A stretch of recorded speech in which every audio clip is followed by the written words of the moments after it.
السلام عليكم ورحمة الله وبركاته. أعوذ بالله من الشيطان الرجيم.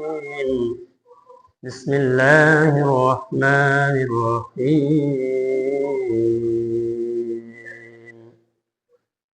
أحل الله البيع وحرم الربا وقال النبي صلى الله عليه وسلم طلب كسب الحلال فريضة بعد الفريضة أو كما قال النبي صلى الله عليه وسلم.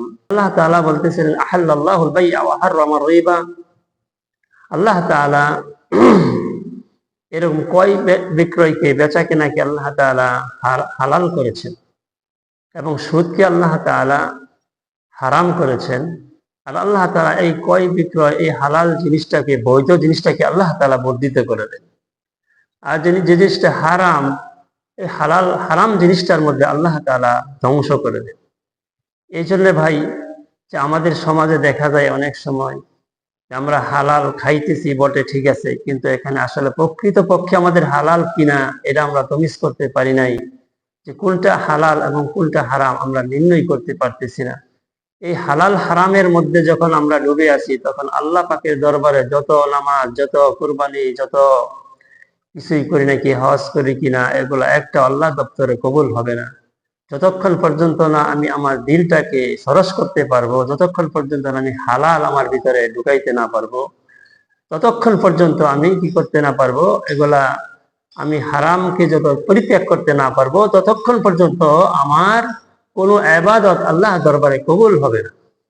যে আল্লাহ নবী পয়গম্বর বিশ্বনবী জনাবে মুহাম্মদ রাসূলুল্লাহ সাল্লাল্লাহু আলাইহি ওয়াসাল্লাম বলতেছিলেন তলাবু কাসবিল হালাল, যে ব্যক্তি হালাল অন্বেষণ করে, অন্বেষণ করা ফরজ, যেরকম ফারিদাতুন বা'দাল ফারিদা, ফরজ নামাজ যেরকম ফরজ, এই ফরজ নামাজের পরে নিজের রিজিক, হালাল রিজিক তালাশ করা এরকম ফরজ বলেছেন আল্লাহ রাসূল সাল্লাল্লাহু আলাইহি ওয়াসাল্লাম। এই জন্য আমরা হালালকে হালাল এবং হারামকে হারাম জেনে আমরা খাইব।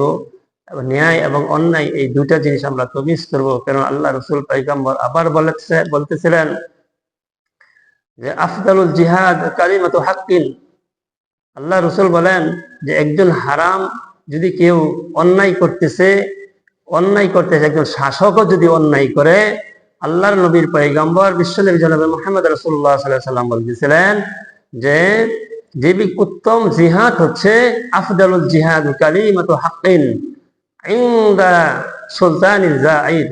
জালিম বাদশার সামনে যদি তুমি হক কথা বলতে পারো, সঠিক কথা বলতে পারো, আল্লাহ রাসূল বলেন এটা সবচেয়ে উত্তম জিহাদ। এটা জিহাদ, সবচেয়ে বড় জিহাদ হচ্ছে, জিহাদের মধ্যে সবচেয়ে উত্তম জিহাদ হচ্ছে একজন শাসক, সে দুর্নীতি করতেছে, মানুষকে হয়রানি করতেছে, মানুষকে জিম্মি করতেছে, তার বিরুদ্ধে তুমি একটা সত্য কথা বলো। এই কথা যদি তুমি বলতে পারো, এটাও তোমার জন্য আল্লাহ রাব্বুল আলামিন তোমাকে এটা উত্তম জিহাদের সওয়াব আল্লাহ তাআলা দান করবে। এই জন্য আমরা ভাই ও জ্যেষ্ঠ বুজুর্গ, যে আল্লাহ তাআলা বলতেছিলেন যে এই যে আমরা হালাল উপার্জন করি, আমার যদি হালাল উপার্জন না হয় তাহলে আমি যত ইবাদত, যত নামাজ, যত কুরবানি, যত হজ, যত কিছুই করি, একটাও তো আল্লাহর দপ্তরে আমার কবুল হবে না। আর তো কবুল হবেই না, আমার দুনিয়াতে আল্লাহ তাআলা তার পরিণতি আমার ভোগ করতে হবে, আর পরকাল তো আবাদুল আবাদ, আমার শাস্তির মধ্যে শাস্তি পেতেই হবে। এই জন্য আমরা হারামকে আমরা কি বর্জন করব আর হালালকে আমরা লালন পালন করব। এই লালন পালন করার মধ্যে আল্লাহ তাআলা আমাদেরকে আরো বেশি থেকে বেশি বরকত দান করবেন। আল্লাহ তাআলা নবীকে আল্লাহ তাআলা বলতেছিলেন মা আতাকুমুর রাসূল ফাখুযু ওয়া মা নাহাকুম আনহু ফান্তাহু। তোমাদের জন্য আমার রাসূল কি নিয়ে এসেছেন তা তোমরা ধরো, আর কি পরিহার করতে বলেছেন তা তোমরা ছেড়ে দাও। এগুলোর উপর যদি আমরা আমল করতে পারি, আল্লাহর রাসূল, আল্লাহ তাআলার, আল্লাহকে যদি আমরা খুশি করতে চাই, আল্লাহ রাসূলের সুন্নতকে আমরা আঁকড়ে ধরবো, তখন আল্লাহ তাআলা আমাদের প্রতি সন্তুষ্ট হবেন। যখন আমরা হালাল খাইব, আল্লাহর দরবারে আমরা দুই হাত উত্তোলন করার পূর্বে আমাদের দোয়া কবুল হয়ে যাবে, এটা 100% শিওর গ্যারান্টি দেওয়া যায়। আর যদি আপনি হালাল না খেয়ে হারাম খেয়ে আপনি ভর্তি করেন, যতই মোটা তাজা করেন না, এগুলা জাহান্নামের লাকড়ি হিসাবে আপনি শরীরটাকে মোটা তাজা করতেছেন ভাই।